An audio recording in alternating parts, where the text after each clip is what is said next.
Bonjour, merci Bonjour. de participer à cette interview. Donc vous êtes l'un de nos fidèles utilisateurs puisqu'on vous a vu au sein de ces universités d'été du MEDEF avec votre smartphone et l'application Next2You. Alors je voulais vous poser quelques questions. La première d'entre elles, comment avez-vous découvert Next2You? À l'accueil, on s'est croisés, vous m'avez gentiment abordé, et puis à partir d'un usage très simple du smartphone, à laquelle moi je suis très attaché, je suis rentré dans votre produit, dans votre modèle, et j'étais tout de suite passionné par ce que vous proposiez dans le cadre de cette opération et de ce modèle Next2You. D'accord. Et dans les différentes fonctionnalités qu'on présente, parce qu'ici il y a en fin de compte trois options qui sont proposées. Ce que l'on appelle la découverte du lieu, donc qui permet en particulier de découvrir des pages d'information sur les différents exposants qui sont présents, il y en a près de 60. Le guidage donc, pour retrouver son chemin à l'intérieur du bâtiment, à l'intérieur de tout l'espace de l'université d'été, et ce que l'on appelle la découverte sociale.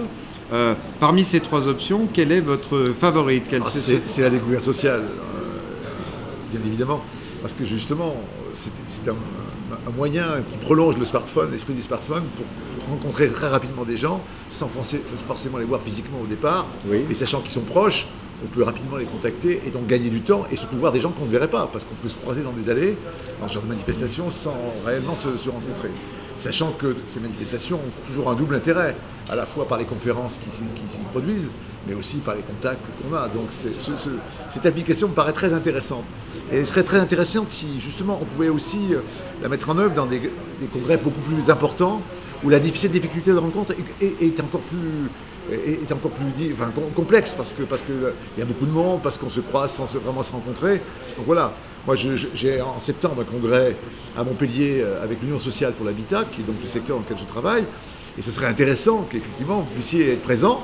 Avec simplement, je ferai une remarque, c'est comme vous l'avez dit, on en avait parlé, c'est qu'il faudrait presque tous les participants aient quasi l'obligation en quelque sorte de se ficher et de rentrer dans le système. Parce qu'évidemment, si on n'est que 10% des participants à être sur le réseau, c'est beaucoup moins intéressant. L'intérêt, c'est qu'il y ait 80-90% des gens. Après, c'est une question au niveau de l'organisateur. Ouais.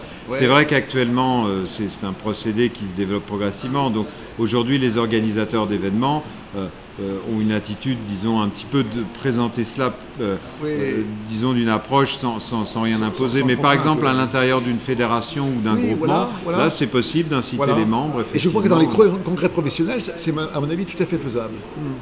Oui, c'est-à-dire que vous pensez qu'il faudrait qu'il y ait disons une pression, un petit peu plus de pression, d'incitation de la part, la part des organisateurs pour permettre justement de...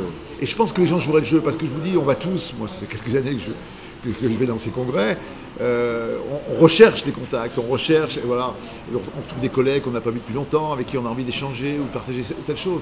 Et pour ça, il faut des moyens très concrets comme le vôtre, pour justement que ce contact puisse s'établir. Moi, ce que je trouve très intéressant dans votre outil. Et alors, une autre question, toujours à propos de cette option de découverte sociale. Est-ce que vous utilisez cette option plus pour retrouver des personnes que vous connaissez déjà, peut-être dont vous avez oublié le nom, ou pour prendre de nouveaux contacts? C'est aussi pour prendre de nouveaux contacts. Oui. Moi, je suis à cheval sur plusieurs secteurs d'activité. Bon, on travaille dans le secteur du bâtiment, mais nous ne sommes pas des entreprises du bâtiment. Donc j'ai vu des gens de la fédération du bâtiment, je me suis permis justement de les contacter en disant voilà, vous êtes dans le secteur, on pourrait parler de tel sujet parce qu'il y a tel sujet qui me préoccupe. Donc voilà, donc c'est très large en même temps, c'est une espèce de ramification qui est très très intéressante, je trouve. Merci. Une dernière question, qu'est-ce que vous pourriez nous suggérer pour l'avenir? C'est-à-dire par rapport à aux options qu'on propose aujourd'hui, avez-vous des idées ou d'évolutions qu'on pourrait apporter?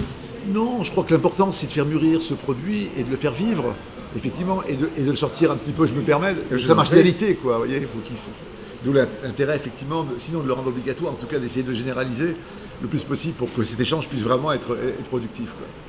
Très bien. Bah, écoutez, Henri Gagnard, je vous remercie de votre témoignage et avec plaisir. Un grand merci pour votre utilisation. Merci.